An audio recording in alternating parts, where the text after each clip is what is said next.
Hey everyone, Voodoo here. So today I'm just going to be going over some footage I recorded of the Neltharian dungeon in Dragonflight. I think the dungeon's pretty cool. It's named after Black Dragonflight. There's lots of lava, lots of fire, some cool and interesting bosses.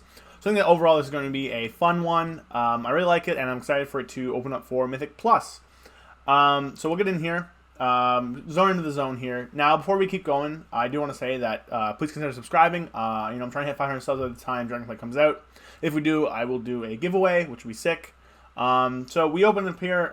The tank is kind of just jumping around. I don't know what he's doing. But there's tons of like fire theming in this zone. You fight these stuff, the Qualashi. They're like these big magma giants.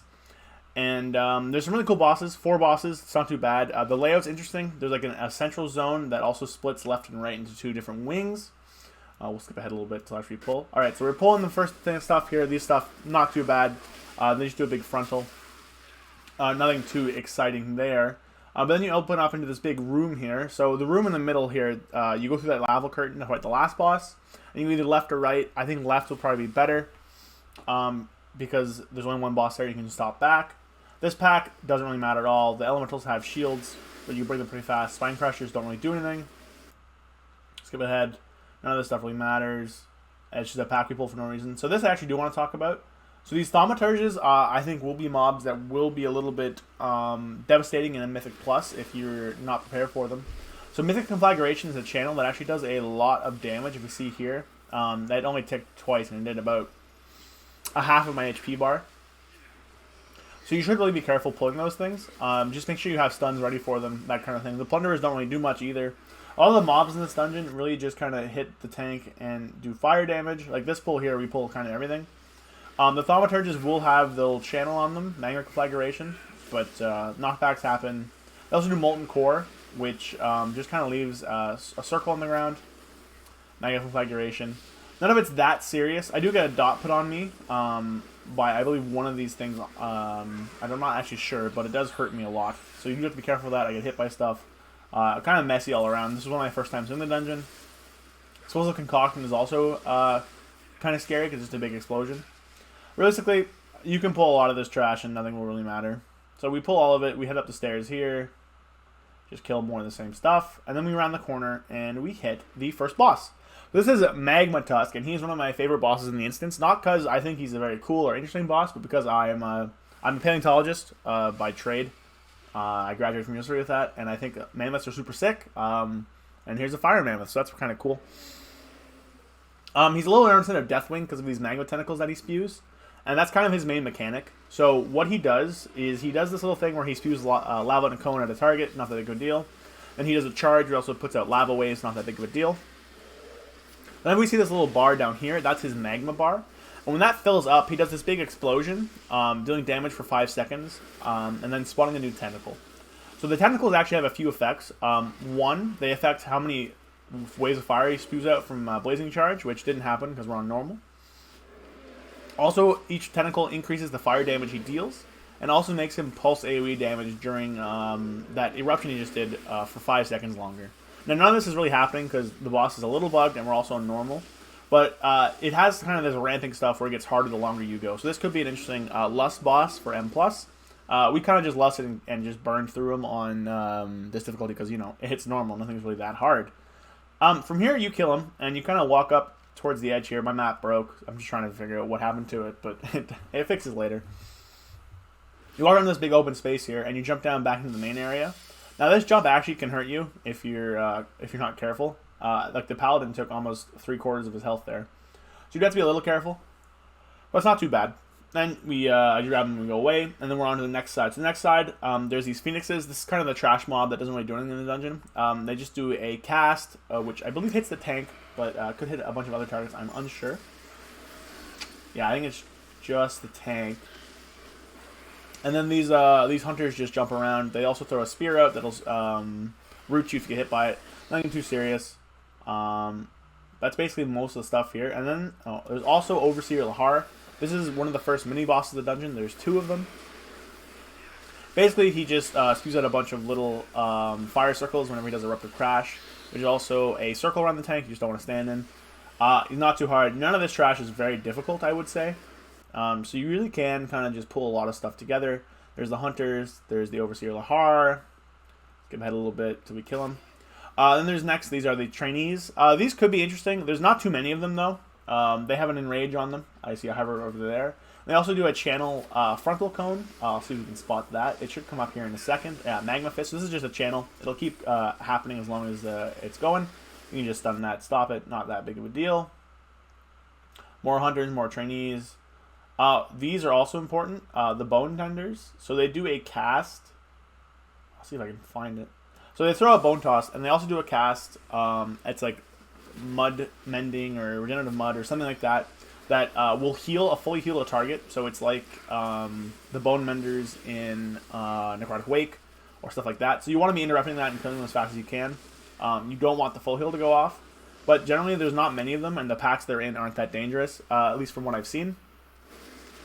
So you never should really have any troubles with those. Once you kill them, you go on to the next boss here. So the second boss, Chargath, he's right here. He's not too bad of a boss. He has a bunch of abilities that cause him to kind of leap forward, like he just did there, and deal a bunch of AoE damage. He has another one, which is like a big eruption. But his main mechanic is this, Grounding Spear. So what he does here is he throws out a big spear, which hits somebody, and then chains them to the spear. See, the guys over there. Now, the chain will continuously pull you in and slow you. And what you want to do with it, I guess I'll pause here for a second. We'll rewind a little bit. So the chain, whenever you run over somebody, will trip them. And you want to end up breaking it so you don't get pulled and slowed and obviously that kind of stuff.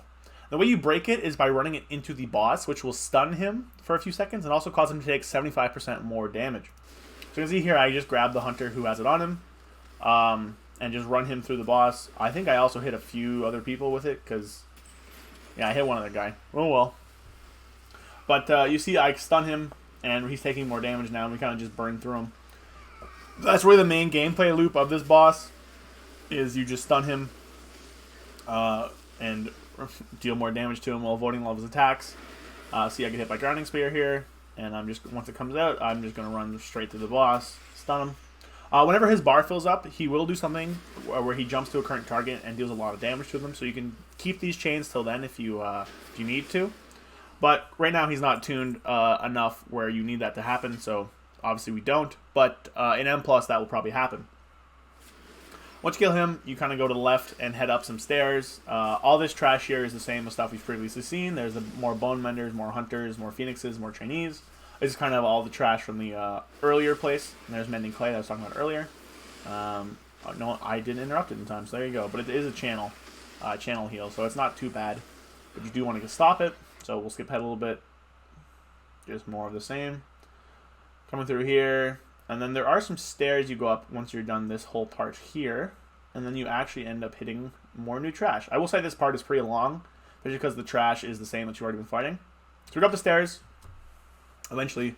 Our tank is slow to this point because he clicked on a chain, and the chain was bugged just to keep him permanently slowed. So things will take a little bit longer than normal because of how slow he's moving. None of us can figure out how to get rid of it, but, you know, it is what it is. So come up into the third area here with all these lava flares and lava bearers. These ones are kind of cool. They leave a bunch of puddles on the ground. Melt Cast just hits the tank, but there's like Throw Lava, which leaves a bunch of puddles. And whenever the lava flares die, they leave a puddle on the ground as well, which will grow. Kind of like the Sons of Hakar in DOS currently. So we'll see if one dies here. See, so it's leaving behind the puddles as he dies. There's also torch bearers, or the iron torches, which do motes of combustion, which is a little explosion that goes on somebody. And also, they do a channel, which is kind of fire breath in front of them. This is probably a pull you can do pretty safely. Again, you know, it's hard to say because of the tuning, but that's kind of the last bigger pull before this mini-boss here, Iron Torch Commander. This boss isn't that difficult, really. All it does is it'll put this big circle around everybody, so you just spread out. It'll happen, I think, right now. There you go. Once the cast is done, it just kind of blows up. And then it'll also do a channel that spews out a bunch of swirlies on the ground. Really, as long as you're avoiding those swirlies, this mini-boss is not very hard. Nothing really happens, and unless the damage from the unavoidable AoE gets tuned really high, I don't really see this being that much of an issue. So we beat him. Let me around the corner here and head towards the Forge area, which is the third boss. So there's just a bunch of lava flares. There's a new mob here, the Blacksmith. He just does a bunch of little AoEs around him, Reverberating Slam, and another one. Nothing really to worry about. You just kind of burn them down. And then you have a choice. You can either go around the sides, or you can jump down into the pit here where the third boss is. Now, it depends how Count is going to look. But if Count is pretty easy to get outside of this area, then you will probably just be skipping down here and pulling this boss with these two blacksmiths on either side. And then death skipping out of here. So the other way to get back besides death skipping is by keep it going where in that room where you fought the mini boss. You keep going straight, you'll end up back in the main room. But if you just die here, you respawn at the start, and it is faster. So this third boss is Forge Master Gorek. His main mechanic is just kind of smashing his anvil, dealing AoE. Then he'll throw his axe out, which leaves a little cross pattern. And he does Heated Swing. So Heated Swings is a knockback, followed by a big jump into a circle. It's the Tank Buster. And because our tank was slowed from that chain, it ended up killing him. So, that's bad. He also does something called Firestorm, which rains down these circles. And then Might of the Forge is just him slamming into the anvil. It just does AoE damage. Our tank is dead, so I'm actually now tanking as Drakthir. But because my mobility is so high, I'm able to just kind of kite him around. Not really worry too much about him. I have all my defensives. I managed to live Heated Swings. I dodged that. So it's really not too bad of a boss. This guy used to have another mechanic where once you killed him, he kind of summoned a living forge guy, a big fire guy for phase 2, but they've removed that.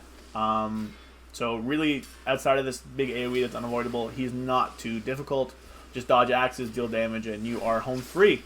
So we kill him here, and then we res our tank. I'll just skip ahead a little bit. So we res him, and at this point we're like, oh, let's just death skip out of here. So it's really fast to death skip. See these little grates here? If you stand on those, you take fire damage. And it's actually a fair bit. It's like a 10th of your HP. And then you can just pull a roaming pack. I don't know what these packs do. I've never actually fought them. I just death skip every time. And you'll die pretty fast here. So I die, we release, and we end up back in the main hall here. See now the lava curtain is gone. So this is where the next boss is going to be, through there. So we got to make our way over there. So I'll skip ahead a little bit here. The tank is also super slowed at this point. But he eventually makes it here. Alright, so this is the last room. And there's trash on either side here, which is what makes me think that you might actually be able to death skip in Mythic Plus. So there was trash we missed. There's obviously a few packs that we could have pulled on our way to other bosses. But likewise, there's trash we missed going the intended way back here, which is keeping going straight where the mini boss is. The second mini boss, there's like a few packs there. Then a little balcony you can jump off of. And there are also trash on either side, the side wings here. I believe I look up at them as I walk in. Up on the right. Come on, me. There we go. Trash up there. There's also trash up to the left. So I think it's possible that you end up death skipping and doing that quick little strat there and getting trash in other areas if you can avoid that. I think that would be faster overall than kind of fighting your way back out. But, you know, it remains to be seen. We'll see. Anyway, so this was the last boss of the dungeon. It's not too hard. Warlord Saga. The boss basically revolves around dodging puddles and gold that she throws out. She has a slow that she'll put on you. She summons an ad, chases you around, and she puts a bunch of puddles on the ground. But her big thing is when you fight her, after a little while, she will channel a shield onto herself. A big shield. There's also this dragon's kiln. Not that big of a deal. So she'll channel a shield onto herself that absorbs a lot.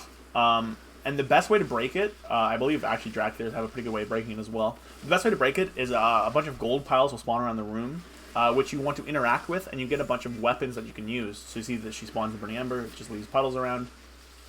You just kind of kite it. So I think the interesting thing with these gold piles is the weapons you get from them. I'm not sure if they do damage just to her, or if they can be used to deal damage to other stuff. So it might be worth it in a higher M+, to pull other trash onto this boss to grab these weapons. So I don't get one because everyone else is getting one, but there's a big explosion that breaks the shield. So it could be possible that these cleave, and it might be interesting to use that to kind of kill her on Mythic Plus. So we'll see how that would work. But I think there's some potential there. That's the dungeon. I didn't get any loot from the last boss. It has a cool trinket, which I'll cover in another video. But overall, I'm pretty happy with this dungeon. I think I like this dungeon a lot more than I like the other one. It's much shorter, being 4 bosses, and it's much less linear. There's a lot of more interesting options for packs you can pull, parts you can skip with the death skip. So I'm pretty excited for this one to come out on Mythic Plus, both in the live game and in the alpha for me to test. So I'll definitely be back more with that. Also, Evoker AoE was really fun. Hopefully we get more dungeons this week so I can do some gameplay review with those. I recorded these while I was away, and I'm just doing this covering now because I wasn't able to kind of, record with my thoughts back then. But I'm hoping to get some gameplay videos out of different classes and dungeons as I can. But thank you for watching the video. If you liked it, leave a comment, leave a like, subscribe if you can. It'll really help me out. I really appreciate it. We're super close to 350 subs now, which, is just another step towards the 500 I'm aiming to get to. So I just appreciate all the support I get on the videos. I appreciate everybody who takes the time to watch these. So thank you guys so much, and I'll see you next time.